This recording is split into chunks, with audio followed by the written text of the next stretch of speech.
तो कोरोना की वजह से इस वक्त पूरी दुनिया के लोग परेशान हैं, भारत के लोग परेशान हैं और हमारे हर प्रदेश में भी तरह तरह के उपाय किए जा रहे हैं। महाराष्ट्र में हालात खराब हैं, दिल्ली में भी हालात खराब हैं और तमाम तरह से कोशिश की जा रही है कि सब कुछ बेहतर रहे। और हिमाचल प्रदेश में भी कोरोना को लेकर बहुत सी फिक्रमंदी दिखाई जा रही है। आज कैबिनेट की अहम बैठक हुई, उसमें भी बहुत से अहम फैसले लिए गए और इस वक्त हिमाचल प्रदेश के मुख्यमंत्री जयराम ठाकुर जी हमारे साथ जुड़ चुके हैं, खबर अभी तक के साथ जुड़ चुके हैं। मुख्यमंत्री जी, बहुत बहुत स्वागत है आपका खबरें अभी तक पर। जी धन्यवाद, thank you very much, thank you sir. आज एक अहम बैठक हुई, इससे पहले आप बैठक में ही थे और बहुत से अहम फैसले लिए गए हैं। जिस तरह से कोरोना के हालात बेकाबू हो रहे हैं, अगर हम हिमाचल प्रदेश के परिदृश्य में इसको सोचें तो हिमाचल प्रदेश में कोरोना के बढ़ते प्रकोप को किस तरह से देखा जाए और हिमाचल प्रदेश की सरकार उसको लेकर किस तरह के फैसले अब तक ले रही है? देखिए, जहां तक कोविड-19 का विषय है, ये पूरे वैश्विक विषय के रूप में हमको इसको देखना चाहिए। देश की परिस्थिति, प्रदेश की परिस्थिति स्वाभाविक रूप से आज की तारीख में जो है हम सब लोगों को थोड़ा चिंतित करती है। लेकिन उसके बावजूद भी मुझे पूरा भरोसा है कि जो पहले दौर का जो संक्रमण था, पहले दौर की जो कोविड की एक सिचुएशन थी 1 साल पहले, उससे लगभग भारत बाहर निकलने की स्थिति में आ गया था। और दूसरा दौर जो है ये अब की बार जो थोड़ा हमको लग रहा है कि जिसमें हमारे लिए ज्यादा परेशानियां पैदा की हैं, लेकिन इस दौर से भी बाहर निकलेंगे। अब के इस दौर में हमको थोड़ी चिंता इस बात की है क्योंकि एक तो इस वायरस का स्प्रेड बहुत फास्ट है, बिल्कुल, और फास्ट स्प्रेड के साथ साथ में जो फैटिलिटी रेट इसका जो है वो भी बहुत ज्यादा है। मृत्यु दर में भी काफी तेजी इसमें दिखी है पिछले कुछ अरसे में। ये चिंता का विषय है, लेकिन पिछली तुलना में हमारे पास अब की बार अनुभव है, पिछली तुलना में हमारे पास इस वक्त साधन हैं, व्यवस्थाएं हैं। क्योंकि पिछली बार जब ये कोविड-19 का दौर शुरू हुआ तो उस वक्त देश में व्यवस्थाएं नहीं थी, पीपी किट तो उपलब्ध उस वक्त बहुत मुश्किल से हो पाती थी क्योंकि उसका निर्माण भारत में होता ही नहीं था। हमारे यहाँ पर मास्क जो है वो भी बहुत कम, वो भी एक संकट था उस वक्त। सैनिटाइजर एक बहुत बड़ी समस्या थी, वेंटिलेटर एक बहुत बड़ी समस्या थी। और आदरणीय प्रधानमंत्री नरेंद्र मोदी जी के नेतृत्व में मुझे इस बात की खुशी है कि हम इसमें काफी हद तक सफल हुए हैं। आज देश में ना मुख्यमंत्री जी पीपी किट की कमी है, ना सैनिटाइजर की कमी है, ना ही यहाँ पर मास्क की कमी है, ना ही वेंटिलेटर की कमी है। सबके बीच एक जो प्रॉब्लम आप भी देख रहे हैं, जाहिर सी बात है कि आप एक प्रदेश के मुख्यमंत्री हैं, एक ऐसे प्रदेश के मुख्यमंत्री हैं जो बहुत खूबसूरत प्रदेश है और दुनिया भर के लोग वहां पर पहुंचते हैं। तो जाहिर सी बात है कि चिंता हम सभी अपने देश के बारे में करते हैं, लेकिन देश के जो दूसरे राज्य हैं वहां पर ऑक्सीजन को लेकर, मरीजों के इलाज को लेकर बहुत सारी दिक्कतों का सामना करना पड़ रहा है। हम उम्मीद करते हैं और दुआ भी है कि हिमाचल प्रदेश में ऐसा ना हो, लेकिन सरकार उसको लेकर किस तरह के कदम उठाती है कि अगर यहां पर भी केसेस ज्यादा बढ़ते हैं तो क्या हमारे यहां पर हिमाचल प्रदेश में अस्पतालों में अच्छी व्यवस्थाएं हैं? क्योंकि पहाड़ी क्षेत्र है, बहुत दुर्गम हो जाता है, कई बार मुश्किलों भरा सफर हो जाता है, ऑक्सीजन की अच्छी व्यवस्थाएं हैं? जी, मैं इस बात को कह सकता हूं कि व्यवस्थाएं हैं, ठीक है, उसके बावजूद भी कठिनाइयां भी हैं, इस बात से हम सहमत हैं। क्योंकि इस स्केल पर इस वायरस का नुकसान होगा, इस वायरस की वजह से नुकसान होगा और इस वायरस की वजह से लोगों का जीवन संकट में होगा, इस बात की तैयारियां पहले नहीं थी। लेकिन पिछले 1 साल से हमने सारी व्यवस्थाओं को अपग्रेड किया है, हमने बेड कैपेसिटी को बढ़ाया है, हमने इंफ्रास्ट्रक्चर को भी स्ट्रेंथन किया है, हमने मैन पावर को भी बढ़ाया है, हमने जो है सप्लाई चेन को भी स्ट्रेंथन किया है, मजबूत किया है। इन सारी चीजों के कारण मैं कह सकता हूं कि संकट बड़ा है, मैं मानता हूं, लेकिन फिर भी उसके बावजूद हम इस संकट का सामना करेंगे और मजबूती के साथ इसका सामना करेंगे, इस बात को मैं कह सकता हूं। वैक्सीनेशन का प्रोग्राम शुरू हो चुका है मुख्यमंत्री जी, तो 18 साल से अब 18 साल से ऊपर के लोगों को भी वैक्सीन लगाई जाएगी। एक ऐसे वक्त में जब दूसरे राज्यों में इस बात को लेकर चर्चा हो रही है कि वैक्सीन किस तरह से पहुंचाई जाए, आपने एक बड़ा फैसला लिया है कि मुफ्त वैक्सीन लगाई जाएगी हिमाचल प्रदेश में 18 साल से 44 साल तक के लोगों को। इस सूरत में किस तरह से इस चीज को हकीकत में बदला जाएगा और किस तरह के इंतजाम किए जाएंगे कि सबको वैक्सीन लग जाए और इस बात को लेकर बेहतरी लोगों तक पहुंच पाए? देखिए, जहां तक वैक्सीन की बात है, आदरणीय प्रधानमंत्री जी को मैं इस बात के लिए बधाई भी देता हूं, देश के साइंटिस्ट को भी बधाई देता हूं।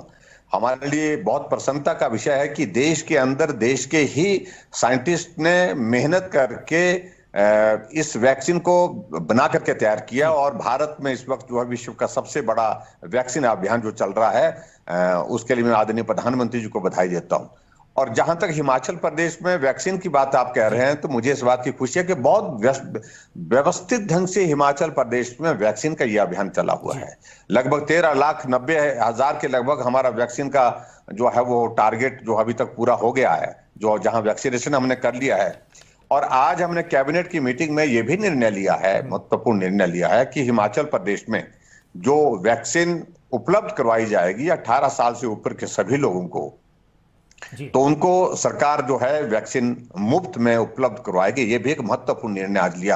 हालांकि हम इस बात से सहमत हैं कि कोविड के दौरान आर्थिकी बहुत प्रभावित हुई है हिमाचल प्रदेश में, पूरे देश भर में भी, लेकिन फिर भी लोगों के जीवन को इस संकट में बचाना है, इसलिए इसके लिए हमको चाहे कुछ भी करना पड़े, ऐसी परिस्थिति में हमने निर्णय लिया कि हम मुफ्त में वैक्सीन हिमाचल प्रदेश में सभी जो वर्ग जो है जो 18 साल से ऊपर के हैं उनको उपलब्ध करवाएंगे।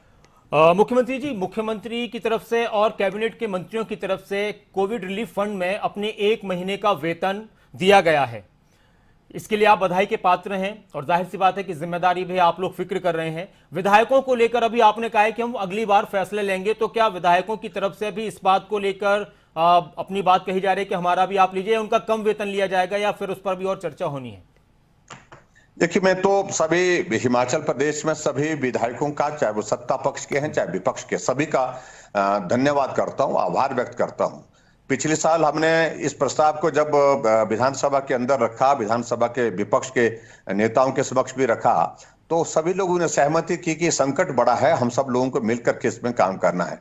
और हमने विधायकों और मंत्रियों के और मुख्यमंत्री, स्पीकर, डिप्टी स्पीकर सब और चेयरमैन, वाइस चेयरमैन भी जो हमारे बोर्ड कॉर्पोरेशन के, उनकी 30% सैलरी पर जो है उस पर कट लगाया और 30% सैलरी जो है पूरे 1 साल तक जो है विधायक, मंत्री, मुख्यमंत्री, विधानसभा के अध्यक्ष, उपाध्यक्ष सबके कटती रही। और बहुत बड़ा एक साइजेबल कंट्रीब्यूशन जो है हिमाचल प्रदेश के इन विधायकों ने दिया है। आज हमने एक और निर्णय लिया, महत्वपूर्ण निर्णय ये लिया कि जिसमें मुख्यमंत्री और मुख्यमंत्री के साथ में बाकी सभी लोग जो है विधायक, सभी मंत्रीगण, हमने एक महीने की सैलरी जो है सीएम कोविड फंड में हमने उसमें डाली है। और उसमें क्योंकि आज की जरूरत है सारी चीज के लिए, आने वाले समय में और जिस प्रकार से चीजों की जरूरत होगी उस बात को लेकर के करेंगे। हमने ये भी निर्णय लिया है कि जो हमारे कर्मचारी हैं, क्लास 1, क्लास 2 गैजेटेड ऑफिसर जो है, वो 2 दिन की सैलरी जो है अपनी जो है कोविड फंड में जमा करने के लिए हमने आग्रह किया है और इसके लिए हमने नोटिफिकेशन भी कर दिया है। क्लास 3, क्लास 4 के एम्प्लॉय जो है उनके हमने एक दिन की जो है वो सैलरी जो है उनकी लेने का हमने निर्णय किया है।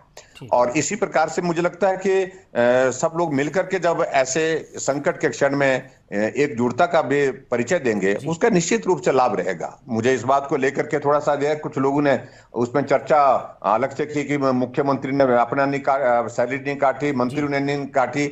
और मैं यही कहना चाहता हूं कि जो भी सैलरी कटनी थी वो कैबिनेट की बैठक में निर्णय होना था। कैबिनेट की बैठक आज थी, आज बैठक में सबसे पहले हमने यही निर्णय लिया कि मुख्यमंत्री, मंत्रीगण सब अपने 1 महीने की सैलरी कोविड फंड में डोनेट करेंगे और सभी ने चेक दे दिया। ठीक है सर। तो ये एक बात और आई कि क्लास 1 और क्लास 2 के जो कर्मचारी हैं वो 2 दिन की सैलरी, और जो 3rd और क्लास 4 के कर्मचारी उनकी 1 दिन की सैलरी काटी जाएगी। मुख्यमंत्री जी, एक बात आपने और कही कि जो मेडिकल ऑफिसर्स हैं वो अपने स्टाफ के साथ मिलकर जिम्मेदारी निभाएंगे। आपने व्यवस्थाएं अच्छी की होंगी, उम्मीद है, हिमाचल प्रदेश में अस्पतालों में, लेकिन कई बार ऐसा भी देखने को मिल रहा है बहुत सारी जगहों पर कि मरीज अस्पताल में भर्ती तो हो रहे हैं लेकिन उनको वहां पर इलाज नहीं मिल पा रहा है, घर वालों को पता नहीं चल पा रहा है कि किस तरह का इलाज मिल रहा है, उनके बारे में कोई खैर खबर नहीं है। इसको लेकर किस तरह के दिशा निर्देश दिए जा रहे हैं? निश्चित रूप से ये वायरस एक ऐसा वायरस है जिसमें अपना परिवार का सदस्य, रिश्तेदार, साथी, मित्र कोई उस वक्त साथ नहीं होता है जब हॉस्पिटल में कोई कोविड का पेशेंट एडमिट होता है। डॉक्टर, पैरामेडिकल स्टाफ यही उनके रिश्तेदार हैं, यही उनके जो है वो दोस्त हैं, यही उनकी सेवा करने के लिए वहां पर उपस्थित होते हैं। और हमारे फ्रंट लाइन हेल्थ वर्कर जो है, चाहे वो सफाई कर्मचारी हैं, चाहे नर्सें हैं, चाहे फार्मासिस्ट हैं, सब लोग ये लोग वहां पर उपस्थित होते हैं। सब लोग अच्छी तरह से काम कर रहे हैं। कुछ जगह थोड़ी बहुत इस तरह की बातें आई, हमने कहा कि और संजीदगी के साथ संवेदनशील होकर के काम करने की आवश्यकता है। कोई बीमार आदमी ऐसे संकट में, ऐसी परिस्थिति में मदद के लिए कहता है, जितनी मदद जिस रूप में की जा सकती है वो करने की हमको कोशिश करनी चाहिए।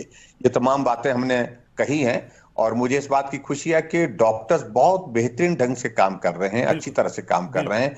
मैं इस बात से सहमत हूं, जिस तरह की सुविधाएं इस परिस्थिति में हम अपने इंफ्रास्ट्रक्चर के हिसाब से उपलब्ध करवा सकते थे, वो हम कर रहे हैं, कोशिश कर रहे हैं, बेहतर ढंग से कोशिश कर रहे हैं। लेकिन फिर भी उसके बावजूद, क्योंकि नंबर इतने ज्यादा आ रहा है, इतनी संख्या आ रही है, तो उसके कारण परेशानी स्वाभाविक रूप से जो है वो उन मरीजों को हो रही है, जिसके कारण थोड़ा परेशानी में रहते हैं वो लोग। लेकिन मैं उम्मीद करता हूं कि आने वाले समय में इसको और भी बेहतर करने की कोशिश करेंगे।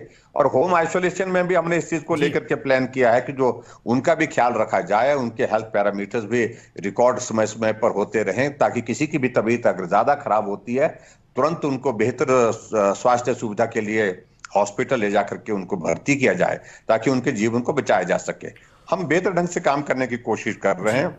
आज मैंने जो है हमारे नगर परिषद, नगर पंचायत, जो है नगर निगम के सभी चुने हुए प्रतिनिधियों से भी बातचीत की, और कुछ दिन पहले मैंने पंचायती राज संस्थाओं के हमारे जो चुने हुए प्रतिनिधि उनसे भी बात की।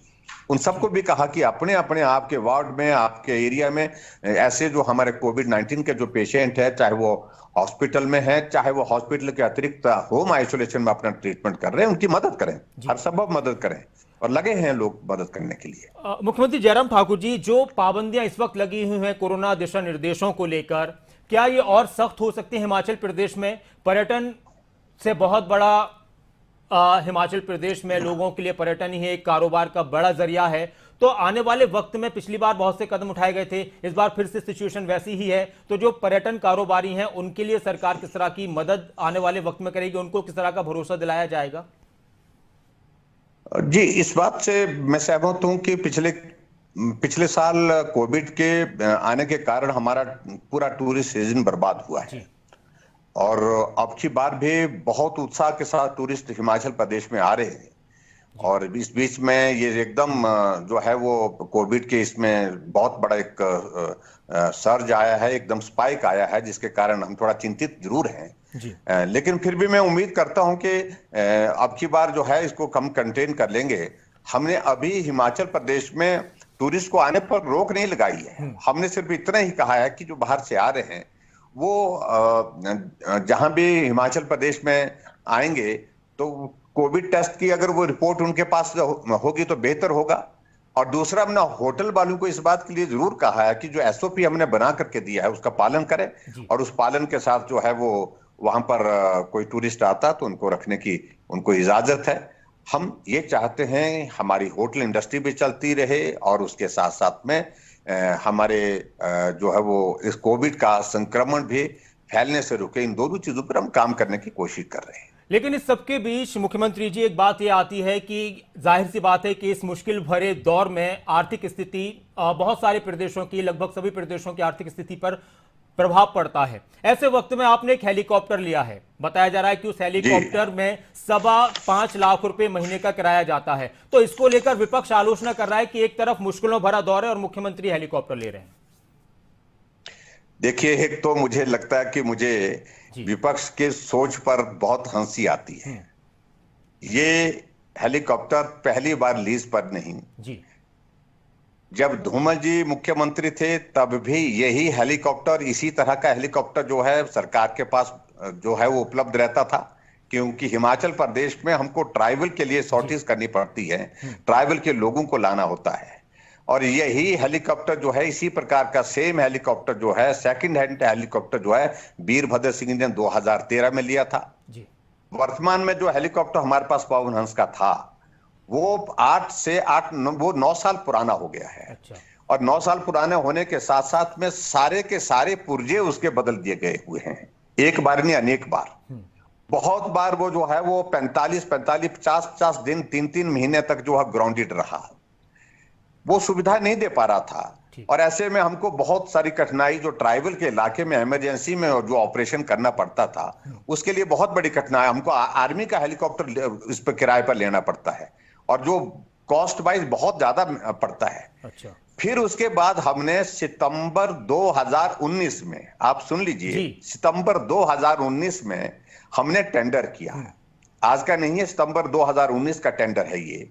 और उस टेंडर में जो 2 कंपनियां उसमें आई थी, 2 या 3 मुझे मालूम नहीं कितनी कंपनी आई थी, उसमें एक जो है, एक कंपनी ने कहा कि हम आपको ये हेलीकॉप्टर, इस पर जो टेंडर में जो क्वालिफाई किया उस कंपनी को टेंडर हुआ।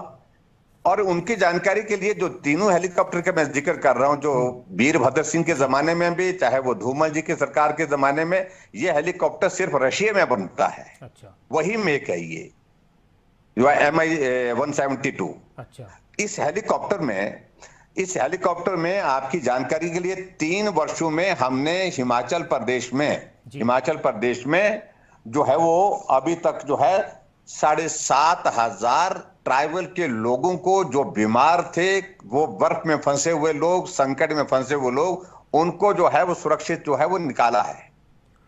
इसका महत्व समझना चाहिए। ये हेलीकॉप्टर सिर्फ मुख्यमंत्री के टूर के लिए नहीं है, ये हेलीकॉप्टर हिमाचल प्रदेश का मुख्यमंत्री के टूर के लिए नहीं होता है, ये जो है वो ट्राइबल के लिए भी इस्तेमाल होता है। तो मैंने कह रहा हूं कि पिछले 3 साल में 7,500 यात्रियों को हमने जो है सर्दी के मौसम में जो है वहां से, ट्राइबल से, लाहौल से, किन्नौर से, भरमौर से, पांगी से जो है यहाँ पर हिमाचल प्रदेश में, हर सरकार में, शिमला में लाया।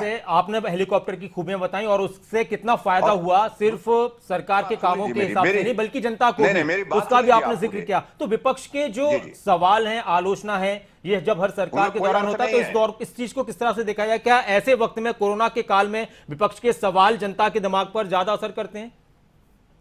देखिए, मुझे तो उनके दिमाग के दिवालियापन पर मुझे सचमुच में बहुत मतलब दया है। मैंने कहा कि ये हेलीकॉप्टर का टेंडर आज का नहीं है, 17 सितंबर 2019 को हुआ है जी।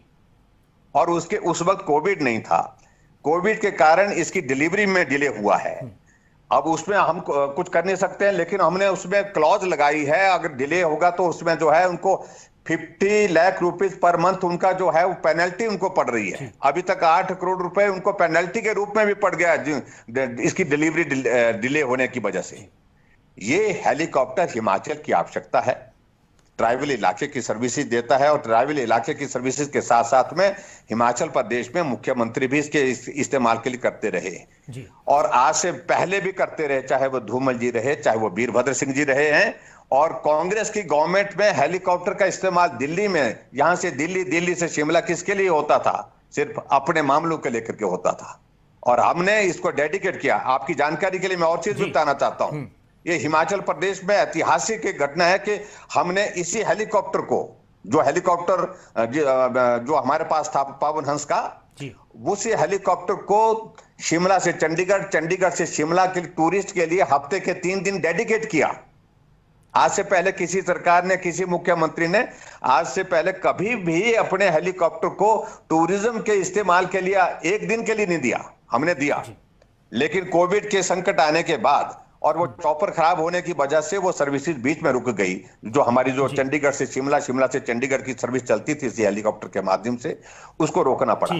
अब आज की तारीख में हम आने वाले समय में इसका ऑप्टिमम उपयोग जो है वो कैसे किया जा सकता है, वो सारी चीज को लेकर करेंगे। लेकिन एक बात मैं जरूर कहना चाहता हूं, जिस हेलीकॉप्टर जो कांग्रेस ने दिया था उसका भी तो रेट 5,10,000 रुपए पर आवर का था। 8 साल पुराना, 9 साल पुराना हेलीकॉप्टर, पुर्जे एक बार नहीं अनेक बार बदल दिए उसके, और 20-20 दिन, 50 दिन, 2-2 महीना, 3-3 महीना ग्राउंडेड रहता वो हेलीकॉप्टर जी। उसका किराया भी उतना था और इसका किराया भी उतना ही है। ठीक है सर। ऐसी सूरत में उनको कोई भी हक नहीं है इस तरह की बात करने का। ये हिमाचल प्रदेश में हेलीकॉप्टर जो है ये मुख्यमंत्री के लिए नहीं है, ये हिमाचल प्रदेश के जो जरूरतें हैं उस सारी चीज के लिए उस तरह से। और हिमाचल प्रदेश सरकार ने खरीदा नहीं है, हमने तो लीज पर लिया है, जैसे पहले भी लीज पर लिया, कांग्रेस ने 2013 में लिया था, इससे पहले धूमल जी की गवर्नमेंट थी, वो उन्होंने भी अपने अपने समय में लीज पे लिया था। इस बात को उनको समझना चाहिए। ठीक है सर। ये तो की बात है। अब बात सिर्फ वक्त इतनी है कि कोरोना का है कोविड का दौर जी, है इन दिनों। जी जी। और आपने बहुत सारी बातों का जिक्र किया, लेकिन मैं करना चाह रहा था एक आध सवाल कि कुछ दिन पहले पार्टी में आपस में बहुत सारी नाराजगियां, नाइत्तेफाकियां देखी गई थी और उसका असर कहीं ना कहीं चुनाव पर भी पड़ा था, जो निगम के चुनाव हुए। क्या आने वाले वक्त में आपकी पार्टी इन चीजों से जूझते हुए मुश्किलों का सामना तो नहीं करेगी? नहीं, कतई भी मुश्किल नहीं है। पार्टी, संगठन, सरकार, संगठन और सरकार मिलकर के काम कर रही है और बेहतर ढंग से काम कर रही है। हमारा 3 साल का कार्यकाल पूरा होने जा रहा है और हमने हिमाचल प्रदेश में बहुत बेहतर ढंग से काम किया है। तो पार्ट टाइम जो 8 साल पूरे कर चुके हैं उनको डेली वेज में कन्वर्ट किया जाएगा, तो ये जो फैसला लिया गया है कितना महत्वपूर्ण इसको माना जाए और किस तरह से अमली जामा पहनाया जाएगा? तो निश्चित रूप से इससे लाभ होगा। जो वर्ग इसमें इस कैटेगरी में आए हैं और लाभान्वित हुए हैं, उनको मैं बधाई देता हूं और मैं उम्मीद करता हूं कि इससे निश्चित रूप से उनके कामकाज के हौसले में भी बढ़ोतरी होगी। मुख्यमंत्री जी, एक और सवाल है कि अब कोरोना की वजह से बहुत सारी जगहों पर दूसरे प्रदेशों में लोग महंगा सामान बेच रहे हैं, वो स्टॉक कर रहे हैं चीजों को, दवाओं को, सामान को। हिमाचल प्रदेश में इस तरह की स्थिति ना आए, हिमाचल प्रदेश में जनता को तमाम चीजें सही दाम पर मिलती रहें, इसको लेकर सरकार की तरफ से किस तरह के कदम उठाए जा रहे हैं, निर्देश लिए जा रहे हैं? हमने इन सारी चीजों पर नजर रखी है। कहीं भी कोई भी इस कोविड-19 के इस दौर में, इस बड़े संकट में इस प्रकार की बात न कर सके, अनावश्यक लाभ लेने के लिए कोई कोशिश करे, इस बात की इजाजत बिल्कुल नहीं होगी। अगर कोई करेगा तो उसके खिलाफ कार्रवाई करेंगे। मुख्यमंत्री जी, खबरें अभी तक पर प्रदेश के लिए, देश के लिए आपकी एक कोई सुझाव, कोई प्रतिक्रिया, कोई संदेश? बस मुझे सिर्फ इतना कहना है कि देश बहुत बड़े संकट के दौर में से गुजर रहा है, प्रदेश भी उसमें से ऐसी स्थिति के इस दौर में से गुजर रहा है। ऐसे में हम सब लोगों को सब्र रख करके, संयम रख करके काम करना चाहिए। राजनीति आती रहेगी, जाती रहेगी। काम करने वाले लोगों को डिमोरलाइज नहीं करना चाहिए, उनको हौसला देना चाहिए। हर संभव जहां सहयोग देने की गुंजाइश बनती है वहां उनको सहयोग देना चाहिए। और आदरणीय प्रधानमंत्री नरेंद्र भाई मोदी जी जिस प्रकार से मजबूती के साथ देश का नेतृत्व इस वक्त संकट के क्षण में कर रहे हैं, उनको ताकत देनी चाहिए, उनके साथ खड़ा होना चाहिए। हम मजबूती के साथ उनके खड़े हैं और मैं यही उम्मीद करता हूं कि हिमाचल प्रदेश की जनता भी जिस प्रकार से 3 साल के कार्यकाल में हमारे साथ चट्टान की तरह खड़ी रही, ऐसे संकट में हम निश्चित रूप से हम संकट से बाहर आएंगे और उनके सहयोग के साथ में हिमाचल प्रदेश को विकास की राह पर आगे बढ़ाने में अपना काम करते रहेंगे। बहुत बहुत शुक्रिया मुख्यमंत्री जयराम ठाकुर, खबरें अभी तक के साथ जुड़ने के लिए, अपना कीमती वक्त निकालने के लिए। हिमाचल प्रदेश के मुख्यमंत्री जयराम ठाकुर हमारे साथ जुड़े हुए थे, बहुत सारे सवाल उनसे किए। और इस वक्त जो एक माहौल है देश में, प्रदेशों में अलग अलग, वो कोरोना को लेकर सबसे ज्यादा लोगों के जहन में था और उसी को लेकर हमारी कोशिश थी कि हर एक बात को पूछा जाए, चाहे वो स्टॉक को लेकर, महंगी चीजों को लेकर हो, चाहे वो दवाइयों को लेकर, अस्पतालों में व्यवस्थाओं को लेकर हो। और उन तमाम सवालों के मुख्यमंत्री ने अपने तरीके से जवाब दिए। अब जनता के दिलों तक कितनी बात उनकी ये पहुंचती है, असर करती है, ये भी देखा जाएगा। अगर आपको हमारा ये वीडियो पसंद आया हो तो पेज को लाइक और शेयर करें और इसी तरह की हर वीडियो सबसे पहले पाने के लिए चैनल को सब्सक्राइब करें।